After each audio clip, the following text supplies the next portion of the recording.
Ati-ati lek duwe mbah sing gak iso mati-mati. Wis sakratul maut, napase Senin Kemis, wis bau lemah, tapi mripate isih melotot nang kowe. Kuwi dudu penyakitan, Cuk. Gak ono obate nang dokter. Kuwi ingone njaluk metu, setane njaluk tuan anyar.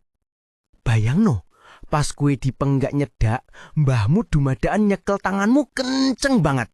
Kukune nancep nang kulitmu. Rasane panas, Cuk. Kaya ono geni merambat teko tanganmu mlebu nang jero dadamu. Terus mbahmu bisik lirih pas nang kupingmu. Tampanan le, iki jogonen. Mbahmu langsung mati mesem, lega, langsung adem.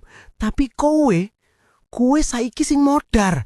Kowe saiki sing nanggung dosane. Saben bengi kowe bakal dikancani, dikeloni, diganduli genderuwo warisan. Gak bakal iso ucul nganti kowe mati. Coba cek geger mbahmu saiki. Ono sing ganduli ireng-ireng gak? Tek kancamu yang mbahne dukun. Awas ketularan.